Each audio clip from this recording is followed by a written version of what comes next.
Lição número 3. Jó e a realidade de Satanás. Na aula de hoje, nós vamos aprender 3 características de Satanás através do livro de Jó. Primeiro, a sua natureza. Segundo, as suas obras. E por último, nós vamos falar sobre o seu fim diante do testemunho de Jó. Fique conosco, já vai começar mais uma aula de Escola Bíblica Dominical.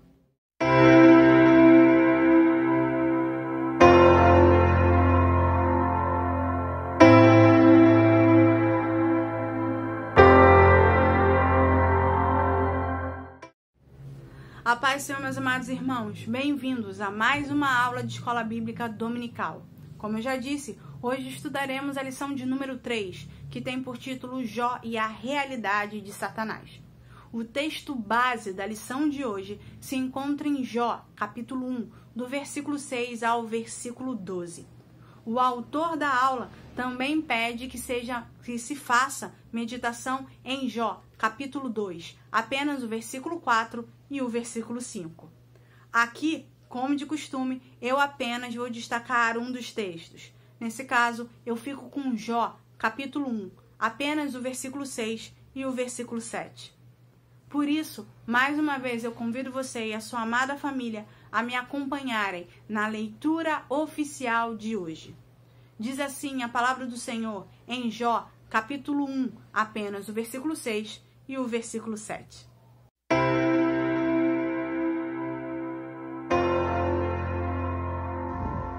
E vindo um dia em que os filhos de Deus vieram apresentar-se perante o Senhor, veio também Satanás entre eles. Então o Senhor disse a Satanás: De onde vens? E Satanás respondeu ao Senhor e disse: De rodear a terra e passear por ela. O livro de Jó vai nos apresentar 3 aspectos sobre a figura de Satanás. O primeiro é a sua natureza, segundo, as suas obras e, por último, o fim de Satanás, de acordo com o contexto apresentado no livro de Jó, tá bom? Porém, antes que a gente comece o estudo, que a gente comece a se aprofundar em cima do texto, se debruce sobre ele, é necessário que a gente comece desmistificando 2 extremos ou 2 ideias extremistas que acabaram surgindo ao longo dos anos sobre essa figura. A primeira delas é que existe uma ideia de que Satanás não existe. A segunda é que algumas pessoas o acabam supervalorizando, algumas chegando ao extremo de colocá-lo ali de uma forma muito poderosa, poderosa até demais daquilo que ele realmente é ou daquilo que ele realmente alcança. Então vamos lá.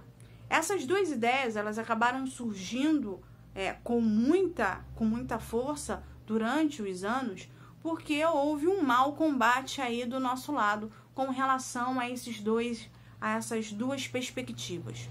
Então vamos lá. Primeira coisa, Satanás existe. É válido para ele você achar que ele não existe, porque quando algo está nas sombras, é mais difícil aí você identificá-lo. Segunda coisa, supervalorizá-lo é se esquecer principalmente de que ele é uma criatura e logo ele está submetido a Deus. Então, Deus é maior do que qualquer coisa que Satanás possa fazer. E como ele é criatura de Deus, ele está submetido. Logo, ele também é limitado. Supervalorizá-lo é um erro cometido e um erro aí que demonstra a falta de conhecimento do Deus que nós servimos. Então, antes que a gente possa se aprofundar, eu preciso que você esteja com essas 2 ideias desmistificadas dentro da sua cabeça. Primeiro, ele existe. Ele existe dentro do imaginário de todos os períodos históricos que você possa ter ideia. Segundo, ele não é todo-poderoso, muito pelo contrário. Ele é uma criatura, está submetido a Deus. Logo, Deus é todo-poderoso, criador de todas as coisas, e ninguém supera o seu poder e a sua majestade. Tudo bem? Então, desmistificando esses 2 extremos que acabaram surgindo dentro da nossa sociedade, ou até mesmo dentro das filosofias propagadas, nós podemos aqui agora identificar aquilo que o livro de Jó nos ensina sobre a atuação dessa figura também e ainda dentro do nosso mundo, dentro da nossa perspectiva como seres humanos. Tudo bem? Então vamos lá. Como de costume, a revista costuma dividir em 3 tópicos. Eu não vou dividi-las, eu vou trabalhá-las com um bloco inteiro. Então eu vou pedir que você esteja atento àquilo que vai ser ensinado e vai ser bem ensinado de forma bem resumida. Tudo bem? Então vamos lá. Natureza de Satanás. A primeira coisa que a gente precisa entender é que o livro de Jó não tem como objetivo falar sobre a origem do diabo. Esse não é o propósito do livro de Jó. Seu objetivo com relação a Satanás é apresentar alguns aspectos da sua natureza que acabam interferindo, querendo ou não, na nossa realidade. A primeira coisa que você precisa ter, aí dentre muitas coisas que você precisa lembrar, é que Satanás é apresentado como um ser espiritual. Manuela, como você pode me afirmar isso e de onde você tirou essa ideia? É simples, o próprio texto vai apresentar, tá bom? Observamos isso por causa daquilo que vem detalhando o versículo 6. Por isso eu sugiro que você dê uma voltinha ali nele. O texto coloca Satanás no mesmo plano espiritual, ou seja, no mesmo ambiente que os anjos. Isso significa que a natureza do nosso inimigo é de natureza espiritual e não é de natureza material, tá? E aqui vale uma explicação caso você não tenha muito conhecimento sobre essa construção. Quando a gente observa no Antigo Testamento, todas as vezes que a gente ler, na verdade, né? Não ouvir, mas ler a expressão filhos de Deus, a gente está falando literalmente dos anjos, tá bom? A tradução objetiva dessa expressão é anjos. Então, eu tô colocando Satanás, o texto coloca Satanás no mesmo ambiente que os anjos. Ora, a gente sabe que anjo é um ser espiritual. Então, obviamente, Satanás é um ser espiritual, tá bom? A segunda justificativa que reafirma essa natureza espiritual é o fato que é apresentado no versículo 7 do capítulo 1, quando se utilizam os termos rodeava e passeava. Logo naquele episódio que Deus vai lá e pergunta para ele de onde você vem, ele fala, eu venho de rodear e passear pela terra. Então, esses dois termos apresentam um deslocamento de tempo e espaço completamente diferente do ambiente de tempo e espaço que nós conhecemos no mundo material. Então, essas duas características apresentadas pelo texto deixam claro que Satanás, ele é um ser espiritual. Tudo bem? Então, vamos lá. A segunda característica que é apresentada no texto sobre a natureza do inimigo é o fato do texto deixar claro que ele é um ser criado, tá bom? Ele é uma criatura e não o criador. Por isso ele tem suas ações limitadas. Eu acabei falando sobre isso logo ali na introdução. O que eu preciso que você entenda?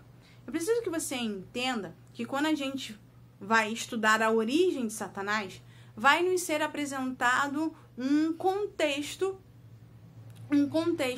em que ele, antes de se tornar Satanás, era um ser que era filho de Deus, ele era um anjo e convivia ali com Deus. Antes da sua queda, ou seja, antes da sua rebelião, né, de se voltar contra Deus, Satanás foi criado por Deus. Satanás era um anjo. E a palavra deixa muito claro que tudo, inclusive os anjos, foram criados por Deus. Ora, se Satanás é um ser criado e mesmo depois da queda, ele vai continuar sendo um ser criado. Isso significa que ele está submetido a Deus, porque ele é uma criatura. Ele não se gerou em si mesmo, ou seja, ele não surgiu do nada. Ele não se originou por vontade própria. Não, ele foi criado. Logo, esse detalhe o coloca diretamente submetido e limitado a Deus, tá bom? Então, isso confirma aí o que já foi trabalhado. Por isso, as ações de Satanás são limitadas por Deus. Isso acontece por causa da sua origem, o que a gente já trabalhou aqui. Então, sendo assim, Satanás tem algum poder?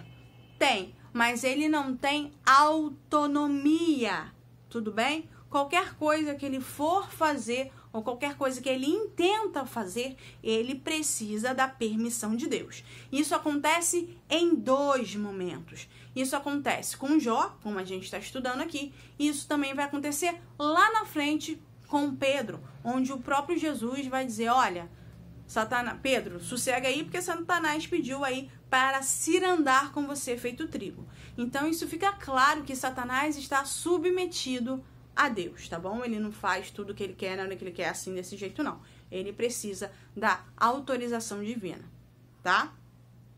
Então, isso significa que ele pode fazer muitas coisas, mas ele não pode fazer tudo. Por que que ele não pode fazer tudo? Porque ele precisa da autorização divina, tudo bem? A terceira característica da natureza do inimigo é que ele é dotado de personalidade, ou seja, ele tem características ali da sua personalidade própria. O livro apresenta Satanás ali nesse texto, nesses contextos, como um ser pessoal, né, que tem ali uma personalidade bem aguçada. Ele falava e, ao mesmo tempo, ele demonstrava uma capacidade argumentativa. Por que que a gente está colocando desse jeito? Porque falar, qualquer ser hoje em dia consegue falar, né? Um robô fala por causa dos seus mecanismos, dentro do imaginário, qualquer pessoa pode falar. Nessa questão aqui, Satanás fala, mas não fala de qualquer jeito. Ele apresenta não só personalidade no seu falar, como ele também apresenta capacidade argumentativa. Algo que deixa bem claro a sua capacidade cognitiva, né? A sua inteligência. Então, Satanás fala e argumenta. A gente vai ver isso ali nos versículos 9 e no versículo 11, tá? O que é uma característica que a gente também vai observar ali no episódio da tentação. No episódio da tentação, Satanás argumenta com Jesus, né? Rola ali uma conversa argumentativa. Um joga uma coisa e o outro responde, o outro joga uma coisa e o outro responde. Por quê? Porque Satanás, além de ser muito inteligente, ou seja, ter capacidade cognitiva, ele também é um ser de extrema inteligência, porque ele tem conhecimento, tá? Então, tanto no episódio de Jó, quanto no episódio da tentação, Satanás apresenta conhecimento, ou seja, ele apresenta ter noção de como as coisas funcionam. E esse conhecimento, acaba gerando nele uma outra capacidade, né? A perspicácia, ou seja, a inteligência, a sagacidade, o saber utilizar as suas informações ao seu favor. O nosso inimigo, ele é sagaz. Por quê? Porque além de estar vagueando e rodeando pela terra há muito tempo, ele conhece o homem, ele conhece as fragilidades humanas. E com essa informação, ele procura atingir o homem a fim de separá-lo de Deus. Olha só, eu não disse para você que Satanás foi criado por Deus? Então, ele conhece o universo que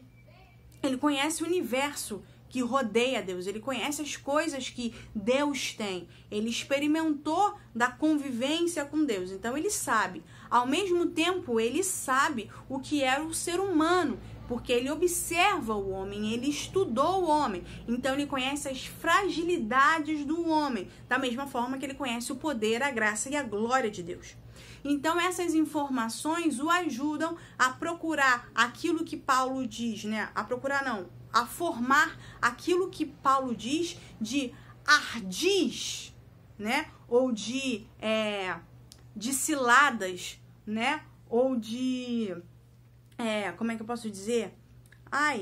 Ou de armadilhas que possam fazer com que o homem caia e que o afaste de Deus.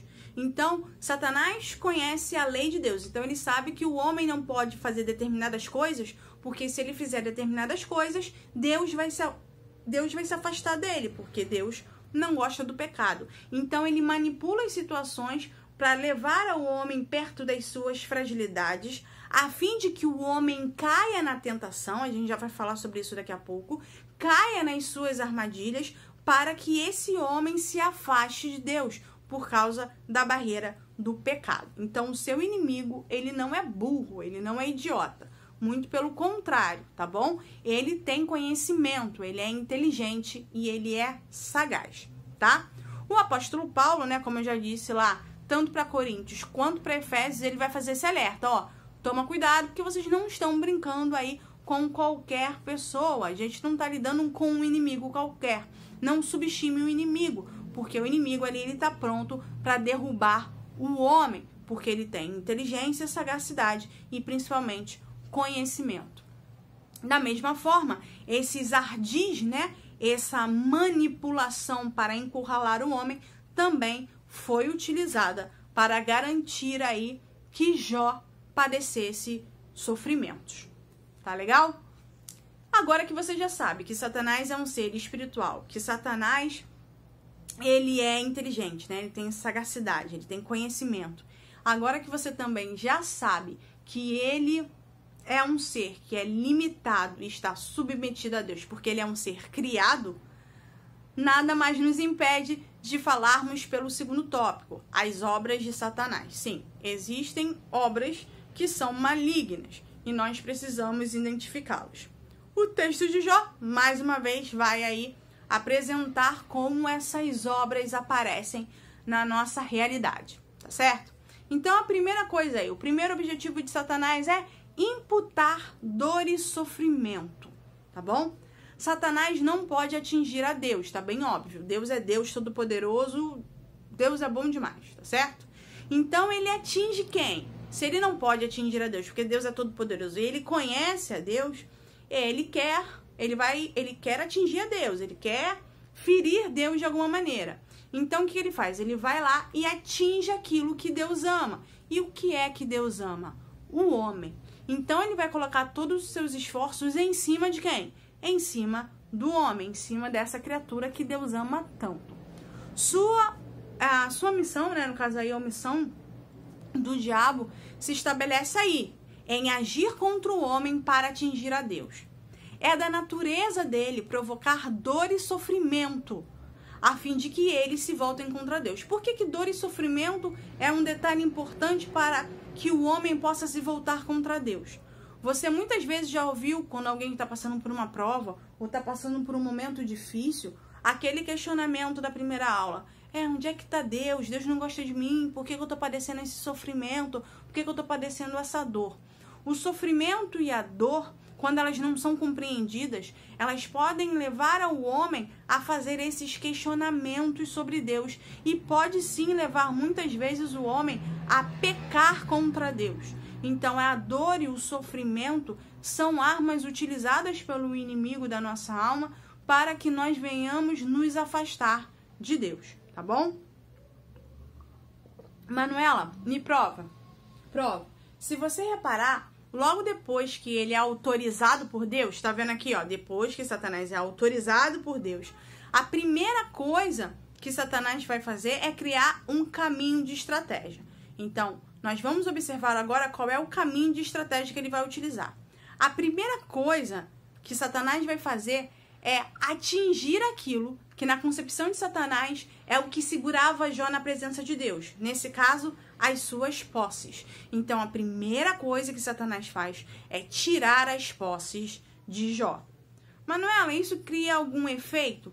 Cria, porque um homem sem segurança de como vai sobreviver, ou um homem sem recursos para sobreviver, acaba se abalando, principalmente se ele tem família. Então, se ele não tem como prover a sua família, ele acaba naturalmente entrando em desespero. E isso causa um monte de outros problemas, além de dor e sofrimento. A segunda coisa, né? O segundo passo do caminho que Satanás vai utilizar para enfraquecer Jó é a retirada da estabilidade emocional. Onde é que está baseada a estabilidade emocional de Jó? Na sua família. Eu não sei se você reparou, na aula passada eu deixei bem claro que Jó tinha estabilidade familiar. Ele criou uma família estável. Quando ele perde esta família, ele perde aquilo que ele construiu, ele se sente também desamparado. Por quê? Porque a família serve como um amparo emocional, a família serve como sustento emocional. Então, como ele perdeu as suas posses, ele já não tem mais recursos para se sustentar, para se manter e para prover, ele ainda tinha família. Então, se alguém perde um emprego, alguma coisa, a família vai dizer o quê? Não, a gente começa de novo, não, a gente busca por outras coisas, a gente corre atrás do prejuízo. Só que Jó não teve isso, porque logo depois que ele perde as suas posses, ele perde também a sua família inteira e de uma vez só, o que causa uma instabilidade emocional muito grande, tá certo? Então, ele tira a sua segurança financeira, né, aquilo que o manteria ali sustentado e que o próprio Satanás deixa muito claro que na cabeça dele é uma das coisas que faz com que Jó sirva a Deus. Logo em seguida, ele retira dele a estabilidade emocional, a segurança emocional, que é a sua família. E por último, né, a marretada ali final, Satanás tira dele toda a energia e principalmente o isola do convívio social. Manuela, como é que Satanás tira toda a energia de Jó? Como é que Satanás provoca um desgaste na vida de Jó? Porque ele coloca em Jó uma doença. Todos nós já ficamos doentes. Isso é um fato. Então, se você já ficou doente, você sabe que você fica desgastado. A doença te imobiliza por um tempo. A doença, ela retira de você energia, tá certo? Então, ele perde as suas posses, ele perde a sua segurança emocional. E logo em seguida, ele perde a sua energia, ele perde a sua capacidade de lutar, porque agora ele está incapacitado fisicamente por causa de uma doença. E para piorar essa situação, Satanás o isola da sociedade.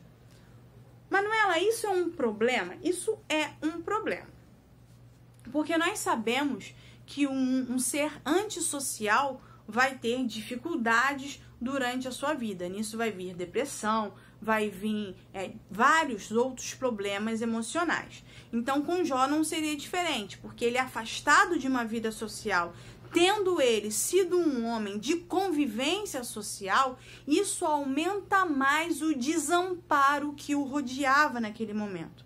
Então, Jó estava desamparado em todos os aspectos na sua vida. Ele estava desamparado na sua vida financeira, ele estava desamparado na sua vida familiar, obviamente na sua vida emocional, e também estava desamparado com a sua capacidade de reação, porque ele estava doente e também não havia amparo para ele, porque por causa da sua doença ele estava afastado da sua sociedade. Então Satanás criou todo um caminho, para que Jó ficasse encurralado, para que Jó não tivesse outra opção a não ser, já que ele foi abandonado por todo mundo, ele foi abandonado também por Deus, então agora ele não precisava se importar mais com nada e abandonasse tudo e fosse feliz. E não é isso que vai acontecer. A gente já vai chegar ali no fim e isso vai ficar bem claro. Então, Satanás foi lá e encurrala Jó de todas as formas possíveis para que ele tivesse um ambiente propício para dar a tacada final. Então, nós observamos que Satanás, ele definitivamente é um ser inteligente. Ele não está para brincadeira, porque ele planeja toda uma estratégia para que Jó, materialmente falando, não tivesse opções, não tivesse ali campo de escape, né, dentro daquele seu ardil ali preparado, como bem disse o apóstolo Paulo. Então, a estratégia do inimigo não é mal elaborada, muito pelo contrário, é muito bem organizada e tem tudo ali para fazer com que o homem esteja suscetível a pecar contra Deus e ele ter sucesso ali no seu objetivo, tá bom? Então, eu já falei para vocês que Satanás, ele tem ali como obra imputar dor e sofrimento, tá certo? Agora, Satanás também tem como obra, né, como objetivo, acusar. Acusar faz parte da natureza de Satanás, tudo bem?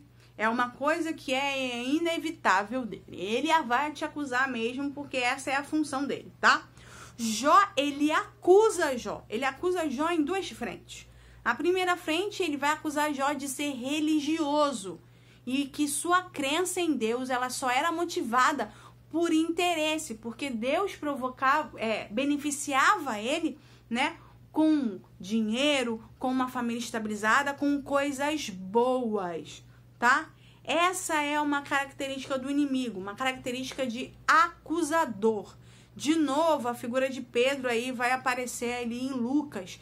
E novamente, essa característica de acusador, tanto com Pedro, tanto com Jó, vai aparecer lá no livro de Apocalipse, tá? Onde fica bem claro essa característica de acusador que Satanás tem ali impregnada na sua natureza, tá certo? Então, o objetivo de Satanás é causar dor e sofrimento, ou seja, encurralar o homem dentro da dor e do sofrimento para que ele peque contra Deus. Ele também tem intrigado ali enraigado, melhor dizendo, na sua natureza a característica de acusador. E por último, mas não menos importante, ele também traz na sua natureza a tentação, ou seja, a capacidade ali de tentar as pessoas.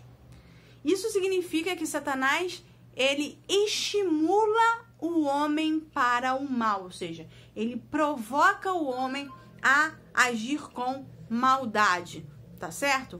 Ele é o responsável aí por estimular, por impulsionar os povos nômades, no caso aí os caldeus e os sabeus, a tomarem as coisas de Jó, a tomarem ali as fazendas de Jó e dizimarem ali tudo que Jó tinha. Então, Satanás, ele tenta, Satanás, ele estimula para o mal, tá certo?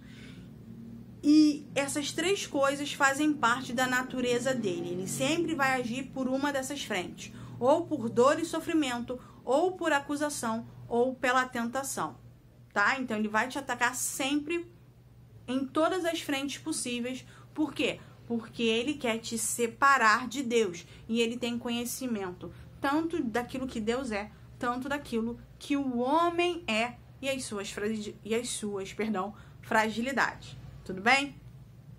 Por último, o último tópico aqui da aula, né, vai ser o fim dele. Mas, Manuela, tudo bem, eu já aprendi que ele é um ser espiritual, já aprendi que ele tem aí obras como dor e sofrimento, tentação, acusar. Eu já aprendi que ele é sagaz, ele é inteligente. E qual é o fim de Satanás? O interessante daquilo que apresenta o texto de Jó é que Satanás, quando ele pede a Deus permissão para tocar em Jó, ele tinha um objetivo. E qual era o objetivo dele? O objetivo dele era provar para Deus que Jó era um homem que não merecia nem a bondade, nem a misericórdia do Criador, tá? E que o temor de Jó era impulsionado, era motivado pelos benefícios que Deus dava a ele, né? Aquilo que Deus estava disposto a oferecer a Jó através do seu favor, através da sua vontade. Mas que quando Deus se retirasse e retirasse tudo aquilo que ele tinha dado a Jó, Jó blasfemaria, ou seja, Jó negaria a Deus. Então, esse era o objetivo de Satanás. O objetivo de Satanás era provar que Jó não era merecedor e que tudo aquilo que Jó oferecia a Deus era falso e motivado porque Deus lhe dava benefícios. Se você reparar bem, depois do capítulo 3, especificamente depois do versículo 10, Satanás não aparece mais nos capítulos restantes do livro. Isso por quê? Depois de tudo aquilo que Satanás provocou na vida de Jó, né? Eu mostrei para vocês que Satanás encurralou Jó de uma forma horrível, né? Depois de tudo aquilo que ele fez, Satanás estava prontinho para conseguir o seu objetivo. Satanás falou assim, não, eu vou conseguir agora. Então, ele estava certo que aquele momento seria um momento perfeito para que Jó blasfemasse, porque ele não tinha bens, ele não tinha mais família, ele não tinha mais amigos e ele estava doente, ele não tinha mais força, logo ele não tinha mais perspectiva. Então, Jó vai desaparecer especificamente ali no capítulo 2, não no capítulo 3. A partir do capítulo 3, Satanás não aparece mais. Mas Satanás passa a não aparecer mais no momento em que a gente tem ali no capítulo 2, no versículo 10, que é o momento em que a mulher de Jó vai provocá-lo, vai questioná-lo. Tem até uma música da Rose Nascimento que fala disso, né? O que a mulher de Jó vai dizer? Olha só, Jó perdeu tudo, Jó perdeu toda a sua família, Jó perdeu a sua capacidade, né, a sua força, a sua energia para lutar e está afastado da sociedade. A mulher de Jó vem e faz que pergunta a Jó? Jó, amaldiçoa esse Deus e morre. O que é isso? Essa frase aqui é a tacada final. É a tacada final que Satanás precisava para provar o seu ponto a Deus, de que Jó blasfemaria. O problema é que Jó não blasfemou. O versículo 10 deixa muito claro que Jó não pecou. Muito pelo contrário, ele vai dizer uma das frases mais lindas de toda a Bíblia. Ele vai dizer, olha, como é que eu posso servir a Deus assim? Eu posso aceitar o bem de Deus e não posso aceitar o mal de Deus? Não, Deus me deu, Deus tomou, bendito seja o nome do Senhor. Naquele exato momento, Satanás perdeu. Eu quero que isso fique muito claro para você, porque depois, a partir do capítulo 3, as coisas que acontecem de Jó precisam ser enxergadas de outra perspectiva. Então, vamos lá. Nesse momento aqui, Jó, capítulo 2, versículo 10, nós vamos observar que nesse momento era um momento que Satanás acreditava que ele ganharia... mas que ele provaria a Deus que Jó não era digno. E justamente o que acontece é o oposto. Jó prova que o que ele fazia para Deus era de coração.